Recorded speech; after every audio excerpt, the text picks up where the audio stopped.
Om Namo Bhagavate Sri Ramanaya. We will get started with this week's Ramana Puranam. Thanks for joining today. Before we get started, as usual, we will start with the invocatory verse, which is the first verse in Thirumantiram by Tirumular.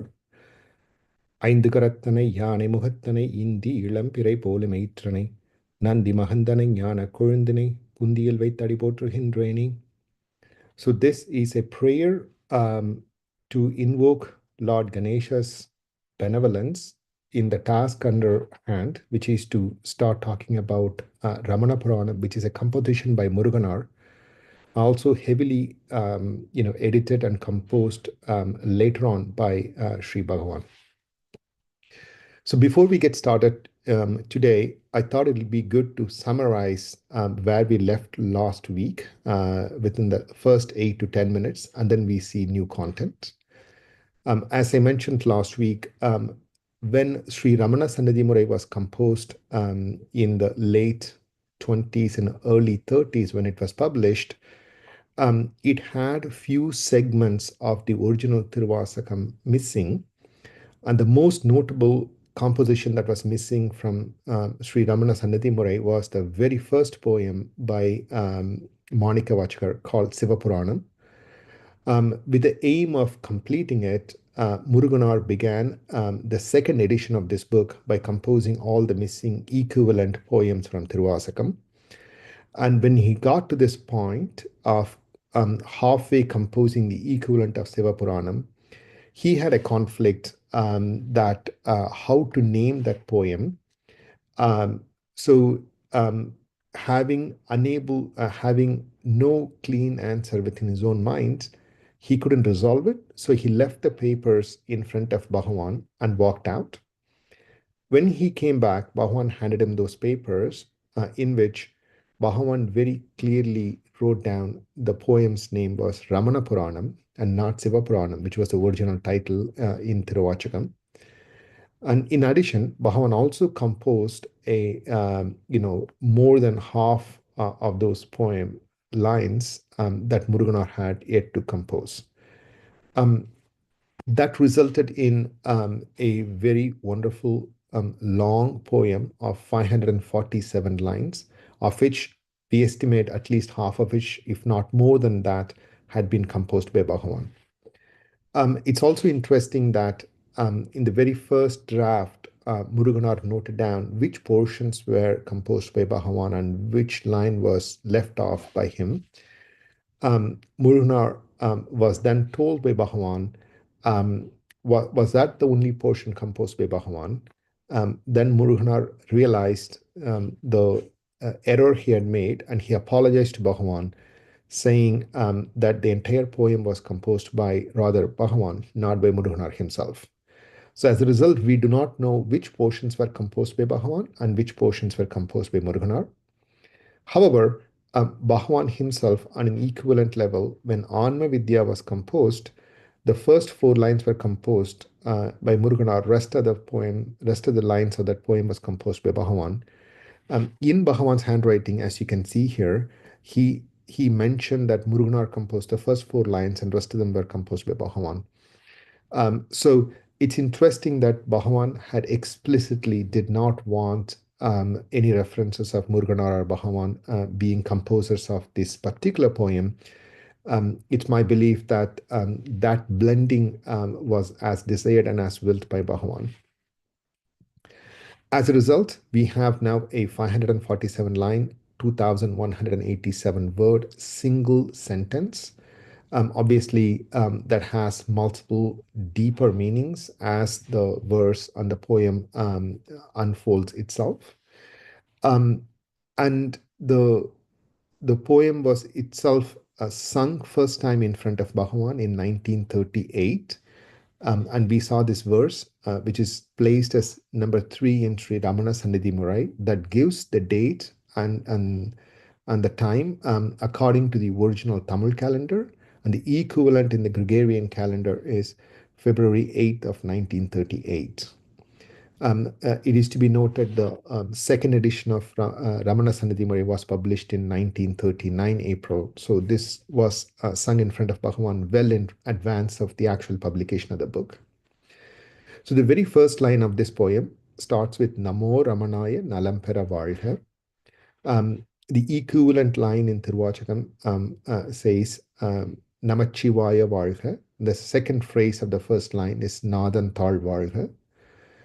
So as a result, Muruganar directly introduces the Mahamantra, Namo Ramanaya, and the whole poem is a long explanation of this particular mantra, which has 6 syllables, Na, Mo, Ra, Ma, Na, Ya.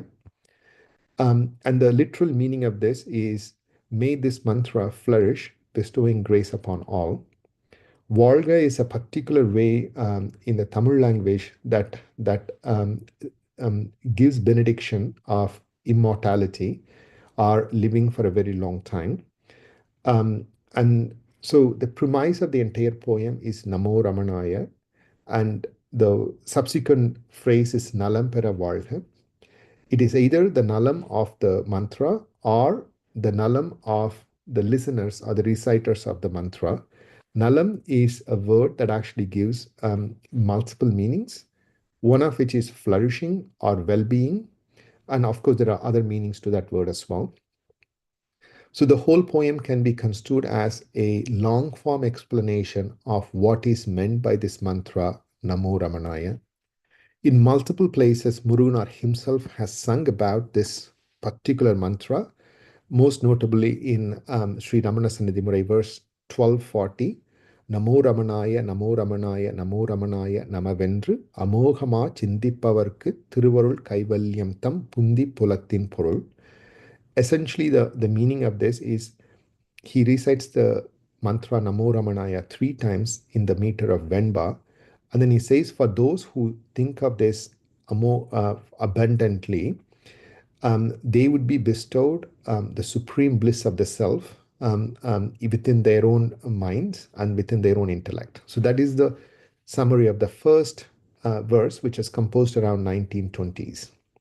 Much later in his life, Muruganar composed another verse, which simply is reciting Namo Ramanaya 6 times, and then that's it. So that is also the following the same meter, but one can see the advancement that Muruganar himself had made, whereas in the first poem, he says Namo Ramanaya 3 times, and then he explains why that is the case, whereas the second poem, composed roughly 30 years after the first one, just says Namo Ramanaya 6 times, and all that means is the meaning and the process and the end result are all Namo Ramanaya. So that is the punchline of the second one. Therefore, it reads as Namo Ramanaya, Namo Ramanaya, Namo Ramanaya, Namavom, Amoha, Namo Ramanaya, Namo Ramanaya, Namo Ramanaya, Nama. In a classical Tamil, if something is said twice or thrice, that means it's been as if it's been said as infinite times. Whereas in this particular verse, the second one, Namo Ramanaya phrase is repeated 6 times. So, and then the end word of this word is Nama, which is do japa or just that. So, our blessing. So, there are multiple meanings to the word Nama. So, all that this says is this is the mantra, this is the process, and that is also the end result. And that's where the mind begins, mind sustains, and mind ends. And what remains is Namo Ramanaya, which is the supreme bliss of the self. So then the second line of the poem Ramana Puranam is Vimochana Meyyan Vremalar Thal Valha.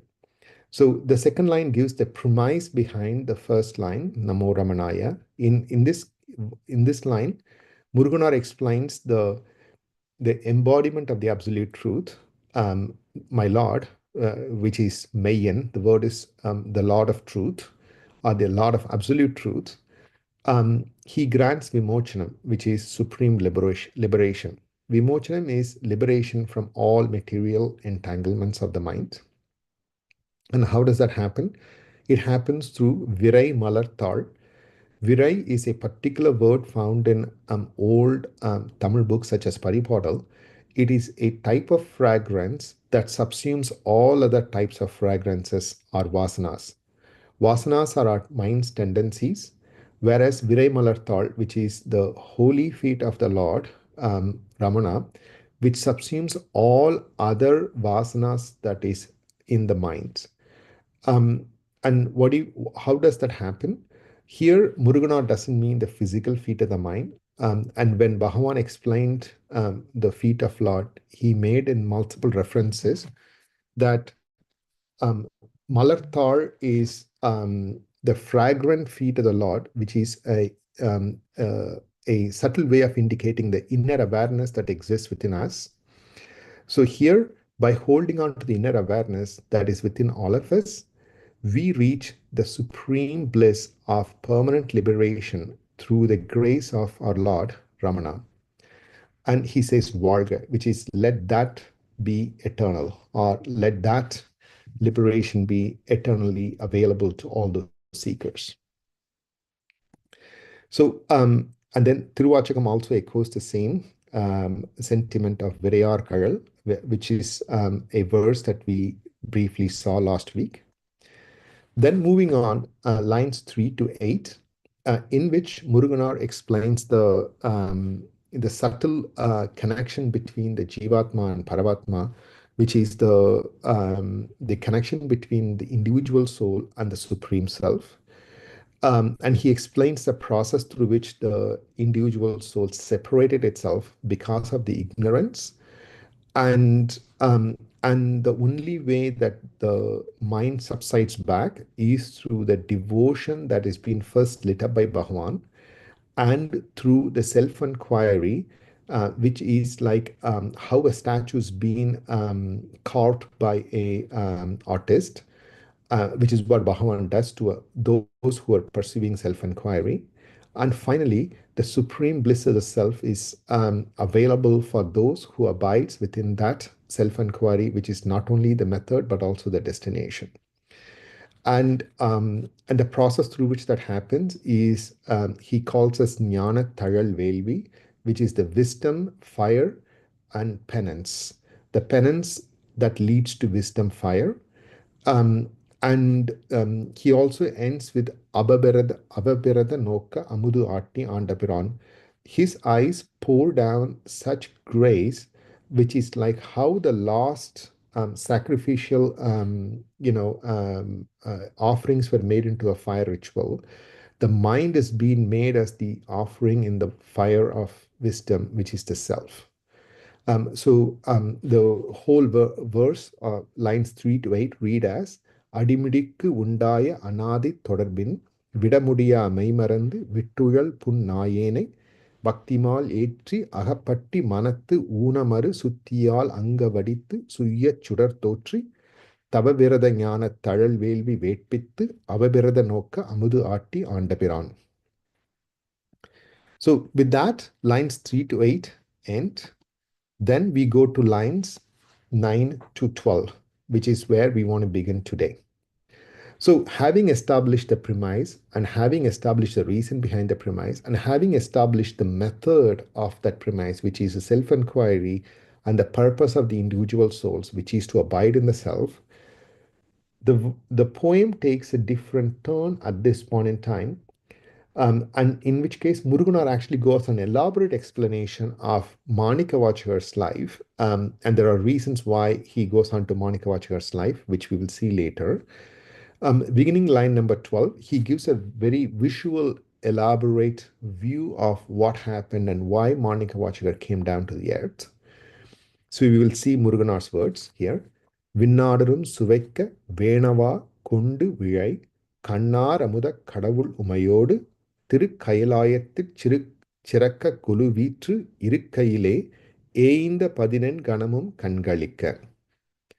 So you can actually see this as a visual treat of a happening in Kailash, in which Lord Shiva and Goddess Parvati are seated.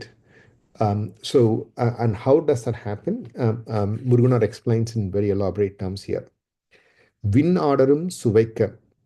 So Vinadar is a term to refer the celestials, Suveka, to be to enjoy. And what are they enjoying? Venava kondu vilai. Vendum ava is Venava, which is desiring for more. So, however much they look at the scene, they want more of that. Kondu Virai. So they want the enjoyment of seeing. And what are they seeing? Kannar Amuda Kadavul Umayodu. Kannar Amudam is even the visual looking of Lord Shiva is like nectar. Amudam is nectar. Kadavul. Kadavul in this case refers to Lord Shiva, or generally speaking, God. Umay. Umay is his wife, her a consort, who is Lord Parvati or Lord Uma. Umayodu with her, Tirukailayathil. This is talking about Mount Kailash, which is supposed to be the abode of Lord Shiva. Sirakka Guluvitru. Guluvitru means he is holding court. And in Kailasha, where his abode seems to exist, both Lord Shiva and Goddess Parvati are seated. And while they are seated, then the next line comes in, Irikkaile Einda Padinan Kanamum Kangalika. So he says those 18 types of ganas, and 18 ganas are types of beings, and are all looking at them and enjoying the visual treat of seeing Lord Shiva and Lord Parvati. So in these four lines, Muruganar gives us a visual view of what is happening on one particular day in Lord Shiva's court. And clearly, we are given a visual image of both Lord Shiva and Parvati being seated, and it's a court, and there are number of beings around them, and they are just looking at them, enjoying the bliss that Lord Shiva and Parvati are, and kind of having a visual treat. So essentially, Muruganar weaves a physical setting for us to visualize and understand the context behind the next four lines. And it's particularly interesting that Muruganar is talking about Padinan Kanangal, which means the 18 types of ganas. In various Tamil literature as well as Sanskrit literature, these 18 types of ganas. So ganas are types of beings, and that surround, and those surround Lord Shiva's court perpetually in penance, and perpetually in prayer to be united into him. So these are explained in various literatures, and in fact, if one looks at the ancient literature, there are more than one version of what those 18 ganas are. So I took a quick look at it in a book called Abhidhana Chintamani, which is an encyclopedia published by a Singaruvel Mudaliar in 1910. He lists these 18 types of ganas. First is Amarar or Devas, which are the celestials who are benevolent in nature. Second are Siddhas or Siddhars. Third is Asuras. Asuras are the not the benevolent but the malignant beings who have tendencies which are outsized, and they are not pious. And yet they are in the 18 types of beings that keep in permanent penance of the Lord. The fourth are Daityas, which are types of asuras, beginning Hiranyakasipu, and Prahalada comes in the same order of Daityas, and they are type of asuras. Fifth are Garudas. They are a type of eagles that are vegetarian with a white neck. Essentially, they are broadly a set of intelligent beings that can fly, that are very pious in nature, and perpetually in prayer to the Lord. Sixth is Kinnaras or Kinnarar. Those are beings with human torso, and the lower part of their body is that of a bird. So below waist, they are a bird, and above waist, they are humans. 7 are Nirutas, or Nirudar in Tamil. They are a particular division within the Asuras, also not pious in general, but are more angry in nature. 8 are Kim Purushas. They are beings with human bodies and lion faces. 9 are Gandharvas. They are divine dancers or singers, or celestial beings that are always in perpetual, performances, usually in praise of the Lord. Number 10 are Yakshas. Yakshas are usually the celestial beings or divine beings that take care of natural treasures, such as large forests or large oceans or large deserts. And the 11th are Vidyadharas, which are super beings, supernatural beings with magical powers. So they manifest few things, and they exist usually in forests and other dense places.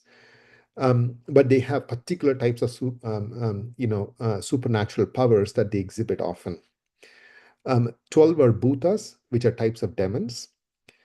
13 are Pisasas, which are demons that can eat flesh, are normally humans and other animals. They are flesh-eating demons. 14 are Antaras. They are celestial beings in the intermediate world. So they are not in the celestial world, but these are the worlds that exist between the heaven and the earth. So they are the intermediary worlds.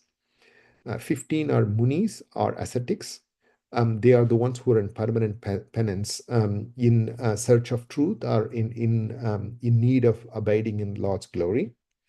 Number 16 are Uragars or Nagas. They are the supernatural serpents.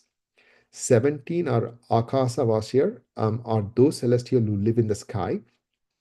And 18 are Bhoga Bhumiyars. These are celestials who are enjoying sensual pleasures. Usually they are the sensual damsels, such as Ramba or Urvasi and many of such beings. So these 18 types, the notable thing are normal human beings are not listed here unless they come in the category of either ascetics or one of the other beings. These 18 ganas are perpetually in prayer of Lord, seeking the grace of Lord Shiva. So going back to the previous 4 lines, Vinnadarum Suveika Venava Kundu Virai Kannar Amuda Kadavul Umayodu Tirukailayathil Siraka Guluvitru Irukkaile Yeinda Padinan Ganamum Kangalika. So those 18 beings are looking at Lord Shiva and Goddess Parvati or Goddess Uma, and they are having a visual treat, enjoying and the viewing of this particular scene. And so the leader of these 18 ganas, he's Lord Nandi.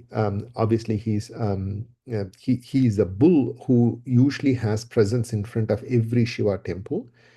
And usually Lord Nandi as well as Ganas are well known for just staring at Lord Shiva all the time, having just satisfaction of viewing Lord. So obviously there are many tantric meanings and other meanings that are given to that particular ritual. But as far as this particular poem is concerned, Muruganar doesn't go into those aspects. But it's suffice to say that in this setting, Lord Nandi is also a part of that court in which Lord Shiva and Goddess Uma are seated. Moving on to those next lines 9 to 20, Muruganar then goes on to elaborate what happened on that particular day. ஓங்கு பரபக்தி உருத்தெரிய பக்குவர்க்கு பாங்கு பெற நீ போய் பயின்றொழுகிக் காட்டுகென ஆருயிர் மாட்டின்ப அருளாற்றல் ஒன்றே தன் காரியமா கொண்ட கண்ணுதலோன் கூறவன் சந்நிதியை விட்டுத் தனவாது தற்பரமாம் தன்னுயிர் தத்துவத்தைத் தானறிந்து பேதமறு நேசம் பயில் சகஜ நெட்டன் குடமுழ நந்தீசனே வாசகனாய் ஏய்ந்தது கொண்டது அவ்வுழுவல். So obviously it's a lot, and you can see It's a fairly dense set of words with deep meanings. We will unpack one at a time. ஓங்கு பரபக்தி உருத்தெரிய பக்குவர்க்கு பாங்கு பெற நீ போய் பயின்றொழுகி காட்டுக என. So, in the first two lines are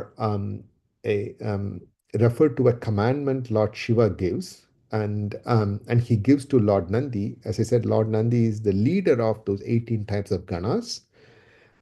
So Lord Shiva says the following: ஓங்கு பர பக்தி உருத்தெரிய பக்குவர்க்கு. Pakkuvarku are the devotees in the earth, are those devotees who have been pursuing penance, are those devotees who want to, come to my abode, are those devotees who want to understand who I am, to illustrate to them what does devotion mean and what is the paths to liberation. So, Ongu Parabhakti Uruttariya. Parabhakti is surrender or a path to liberation. Ongu Parabhakti is the supreme or the majestic path of spirituality. Uruttariya, meaning in order to bring forth or in order to show, பாங்கு பெற நீ போய் பயின்றொழுகி காற்று என. Pangupara means for them to practice or for them to follow, நீ போய், you go, பயின்று ஒழுகி காட்டுக என. There are multiple interpretations to the word paindru oruhi. The most obvious interpretation is, by reading sacred texts previously given to me, which are usually Vedas and Agamas. But also, paindru oruhi can mean pursuing the path of saintly life, or pursuing the path of self-inquiry, or pursuing the path of surrender. Either which case, Lord Shiva asks Lord Nandi to go and set an example on how to live a pious life. So those who are interested or those who are surrendered can follow the path and come to Lord Shiva's abode. So that's the gist of the first two lines, the commandment that Lord Shiva gives. ஓங்கு பரபக்தி உருத்தெரிய பக்குவர்க்கு பாங்கு பெற நீ போய் பயின்றொழுகி காட்டுக என. So with that, the quotes end. The double quote starts as ஓங்கு பரபக்தி உருத்தெரிய பக்குவர்க்கு பாங்கு பெற நீ போய் பயின்றொழுகி காட்டுக என. So that's what he says. Then the qualification comes in by Muruganar. ஆருயிர் மாட்டு இன்ப அருளாற்றல் ஒன்றே தன் காரியமா கொண்ட அக்கண்ணுதலோன். ஆருயிர் மாட்டு இன்ப. So all the living beings need to be happy, or all the living beings need to find bliss and contentment. That is the only goal of Lord Shiva. That is why he spends all his energy. So, and that's the grace he bestows or he exudes.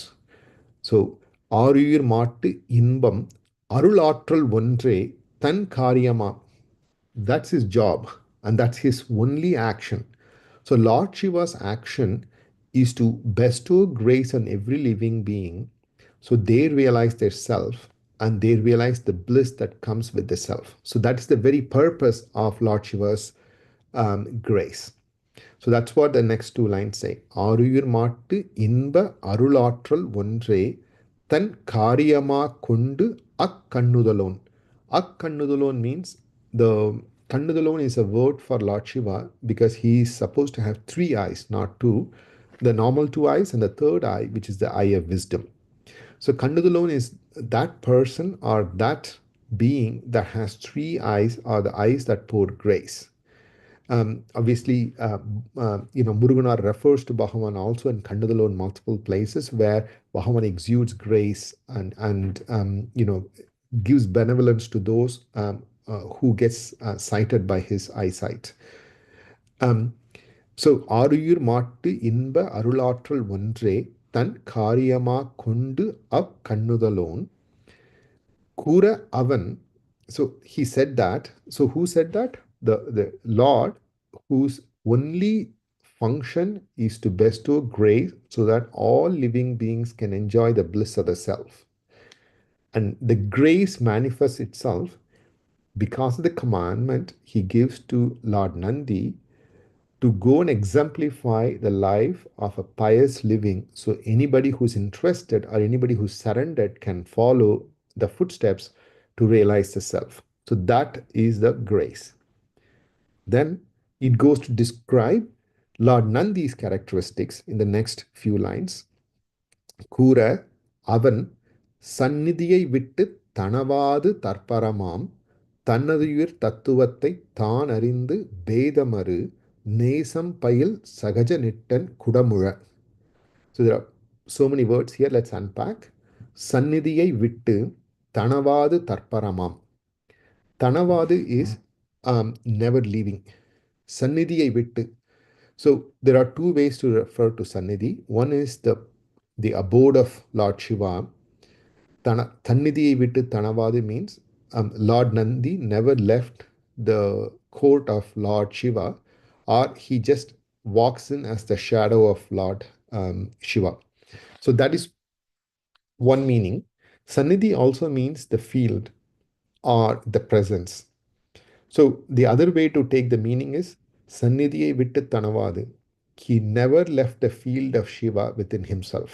Meaning, even for a nanosecond, he did not take his eyes off Shiva, or he always stared at Lord Shiva, nothing else. Meaning, he's a fully realized being, with Lord Shiva's presence continuously felt. This is the symbolism we see in Lord Nandi staring at Lord Shiva all the temples, where even for a nanosecond, Lord Nandi does not blink and therefore does not miss out Lord Shiva's presence. So this particular line means that particular sentiment, which is Sannidhiyai vittu Tanavadu Tarparamam. So then he qualifies Tarparamam, which is the supreme bliss. Tannaduyir Tattuvattai Tan Arindu. So Tan Adu Uyir.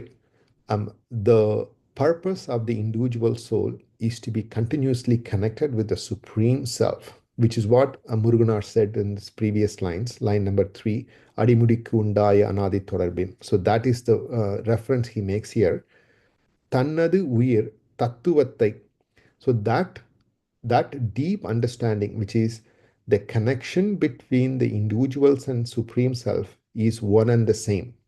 And that has been there time immemorial, or it's always existed. So in this line, he says, Tannaduyir Tattuvattai Than Arindu. He perfectly understood the supreme connection between the individual self and the Supreme Self by being one. Meaning, because he abided in the individual self, and he understands the individual self is nothing but the Supreme Self, or there is nothing other than the Supreme Self. And how does he understand? Bedamaru Nesam, without any separateness or non-dual love, or in pure bliss. So he says, when Nandi is meant not to have left Lord Shiva's presence, the reason is Nandi has permanently abided in the bliss of the self, not ever thinking about anything other than Lord Shiva. In other words, the mind is completely absent in Lord Nandi's existence. And he goes, Nesam Pail Sagaja Nishtan. Sagaja Nishtan is a being who is in the Sagaja Samadhi, or those who is in complete abidance of the self. So that's Muruganar introduces so many adjectives to kind of explain the supreme state of Nandi, which is a being without a mind, completely abiding in the self, fully understanding the individual jiva is same as the Supreme Self, and has never left the presence, or never has left the court of Lord Shiva. He uses 5 different explanations to say Bedam Aru Nesam. Bedam is division or duality. Bedamar is non-dual. Nesam is love. So the non-dual love expressed by Lord Nandi, and there's nothing else to express to. So there is no other thing other than the self. So that Advaitic wisdom is what's been described in these four lines, namely, Sannidhiyai vittu தனவாது தற்பரமாம் தன்னதுயிர் தத்துவத்தை தான் அறிந்து பேதமறு நேசம் பயில் சகஜ நிஷ்டன்.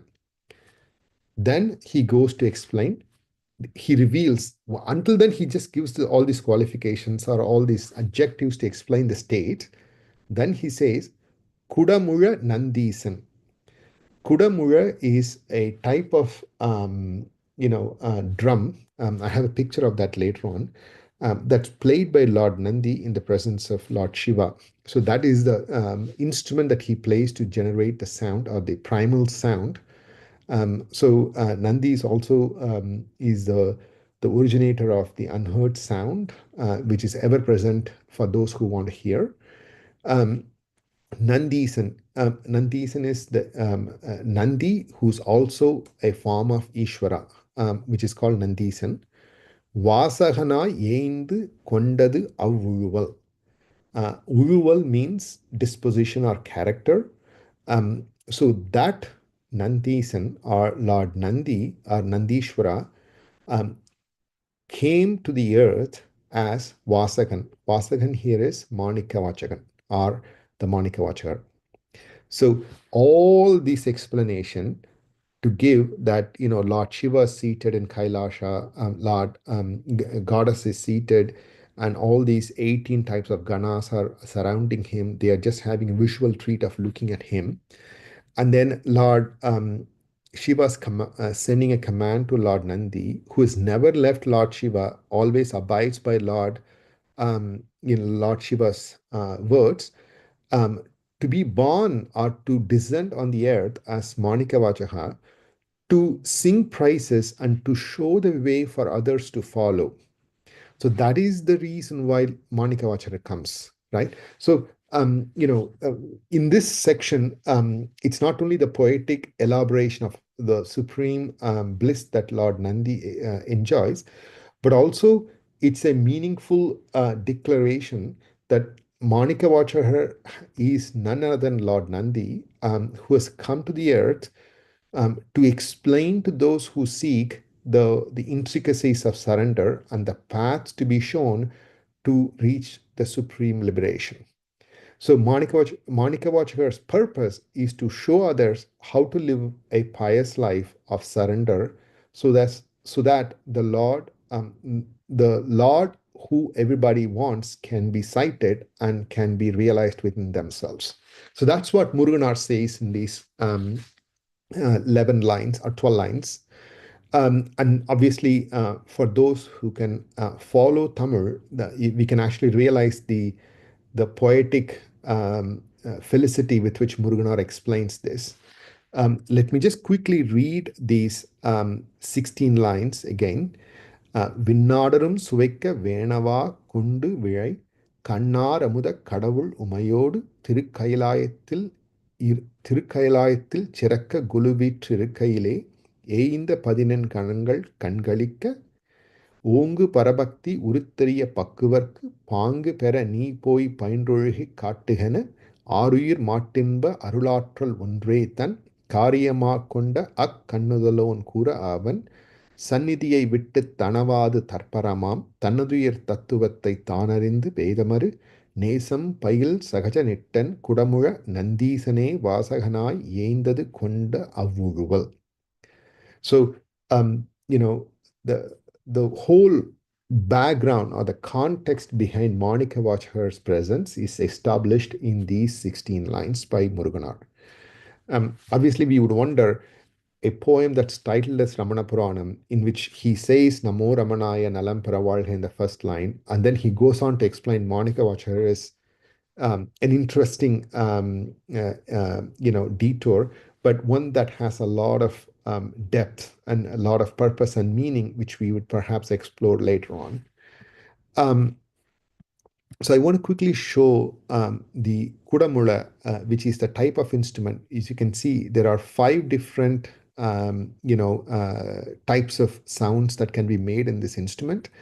And this is an image of Lord Nandi playing this instrument, Kudamura. You can see that there are multiple hands and this instrument's being played by Lord Nandi. This particular depiction is in Chidambaram, which is one of the foremost temples in the South India, and in which Lord Shiva is worshipped in as a form of space. And then it's interesting that to kind of give subtle indications of what Muruganar just explained, Mickkavachagar himself composed a verse in Tiruvachakam. He kind of gives a subtle indication of how Lord Shiva had asked him to come to, Tirumperanturai, which is the place that he had come to sing the praises of Lord Tiruvachakam, and how he had enjoyed the bliss of Lord Shiva, like nectar and sugarcane. So let me just read that verse. விண்ணகத் தேவரும் நன்னவும் மாட்டா விழுப்பொருளே உன தொழுபடி யோங்கள் மண்ணகத்தே வந்து வாழச் செய்தானே வன் திருப்பெரும் துறையாய் வழியடியோம் கண்ணகத்தே நின்று கழிதரு தேனே கடலமுதே கரும்பே விரும்படியார் எண்ணகத்தாய் உலகுக்கு உயிரானாய் எம்பெருமான் பள்ளி எழுந்தருளாயே. So this is part of multiple verses in which he says, விண்ணகத் தேவரும் நன்னவும் மாட்டா. So even the celestials and the devas, nannavu mata, they can't take eyes of you. They can't have enough of you. And Virupurule, the supreme truth, una thulupadi ongal. In order to praise you, mannagatte vandu vaazh seivane. You sent me down to this earth. You asked me to descend down to this earth to live. So this is Mickkavachagar's verses, no longer Muruganar's words, that says, actually you can see how Muruganar's construction of these 18 ganas looking at Lord Shiva and they can't have enough of it. Mickkavachagar also gives the same visual, but in a much condensed version, that celestials can't have enough of, enjoying the bliss of Lord Shiva's presence. And in order to praise you, you had asked me to come down to the earth, to descend down to the earth, and you made me live here. One Tirupperunthurayai Valiyadiyom. So you made me come down to Tirupperunturai, which is a particular place in which Mickkavachagar built a temple for Lord Shiva. And the story continues how he built later on. Kannagatte nindru kalitaru tene. You live within me, and when I sight the presence of you, that is like tasting honey, because it's blissful, the blissful presence of you within myself. Kadal amude, it is an ocean of nectar. Karumbe, sugarcane. Virumba adiyar ennagathai, for those who love you, you are present within themselves. Ulahukku uyiranai, you are the life behind the entire world or the entire universe, or you are the substratum behind the entire universe. Emberuman Palli Elundarulaye. So this is part of the Tirupalli Ezhuchi of Tiruvachakam, in which he's singing this song in praise of Lord to wake him up to the world, or more importantly, wake us up to his reality. But you can actually see the subtle indications of what Muruganar had explained in this particular verse of Tiruvachakam, in which he says, you made me come down to this earth to sing your praises. Therefore, I had come to Tirupperunturai, and thinking of him and realizing him within myself is like,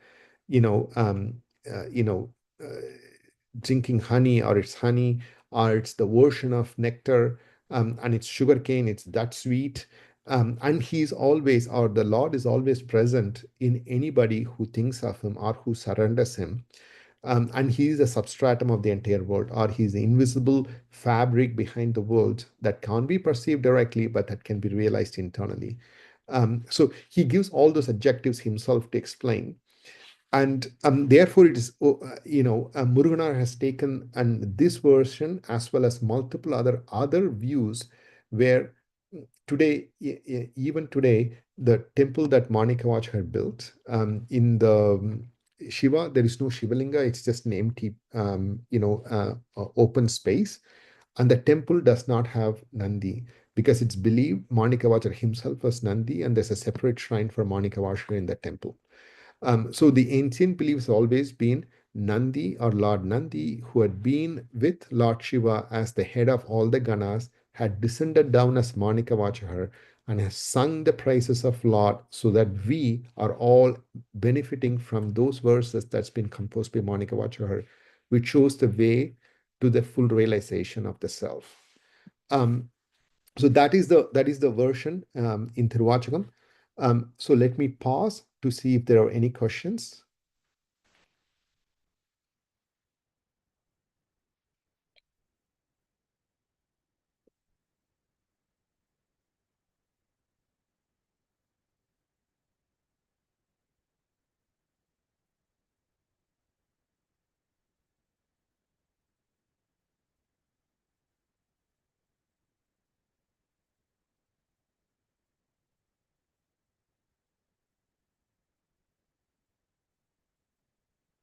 So maybe we will recite the all the lines so far from line number 1 onwards.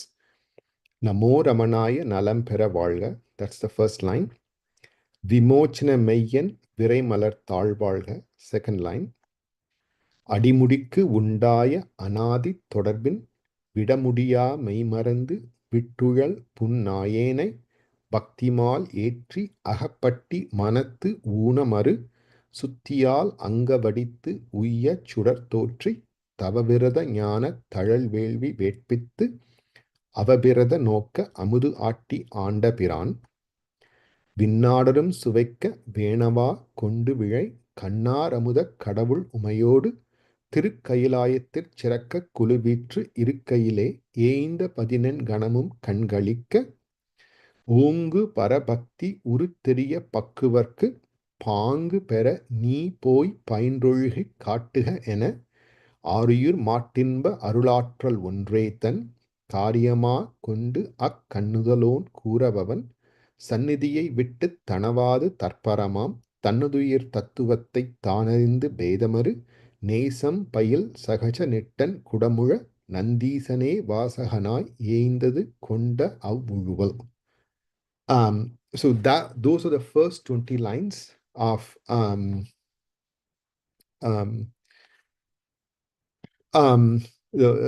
Sri Ramana Puranam. There's one question that's asked: is Muruganar going to compare Bhagavan to Lord Shiva in the coming lines since this is Ramana Puranam?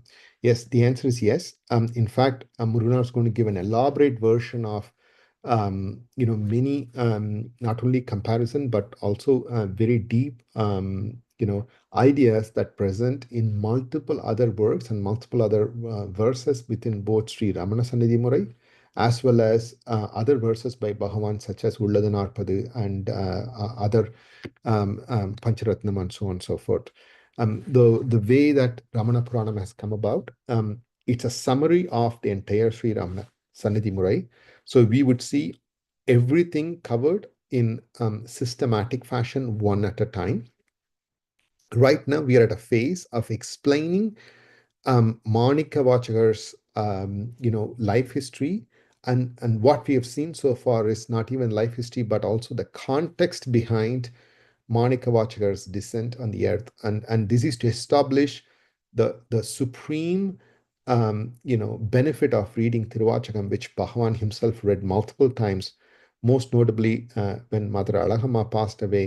That entire night, Bhagavan and rest of those who were around read Tiruvachakam one at a time for the entirety. So this kind of gives the supreme place that Tiruvachakam is kept in sincere seekers of the Lord. And clearly, Muruganar kind of gives the background in these first 20 lines, explaining the purpose and the meaning behind Manikavachagar's descent into the earth. I think the next few lines are going to be dense, and it's actually going to the depths of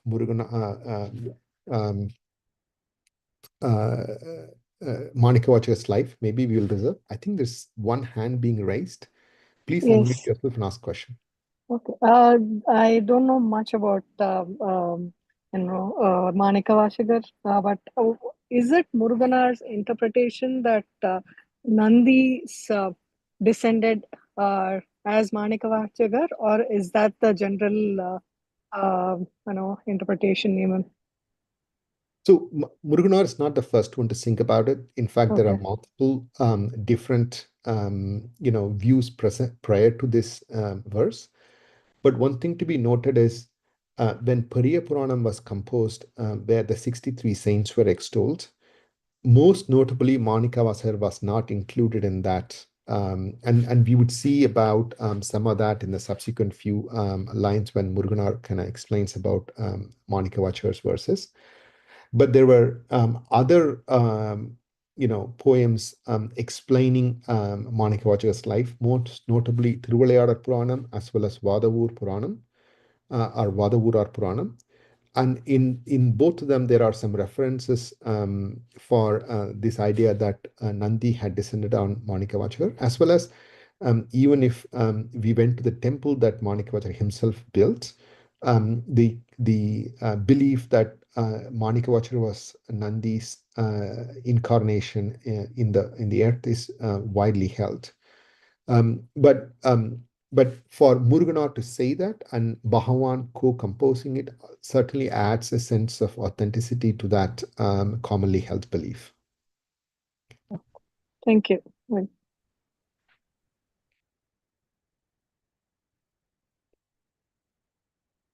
Unless there are any other questions, we will end today's session, and we will hope to see you next week. Om Namo Bhagavate Sri Ramanaya. Thanks, Hari. There's a question Brindaji asked. Similar to Nandi, Manikkavachagar and Bruna are on the same line, right? Brindaji, you want to go ahead and talk? I can't see the question. Let me.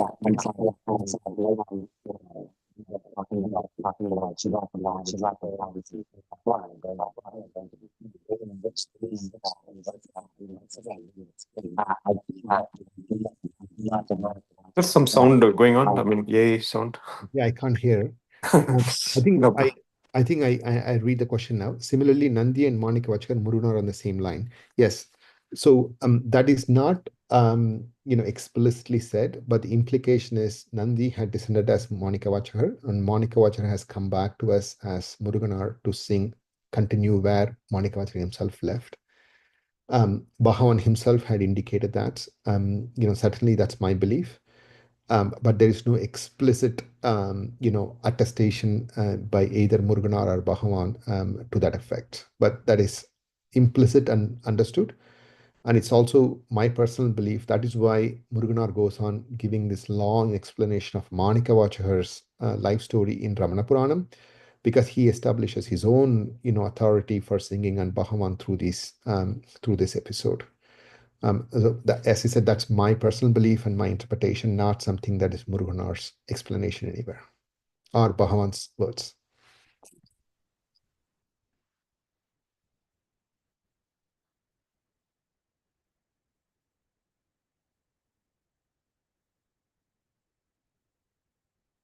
Okay. Thank you. Namo Ramanaya.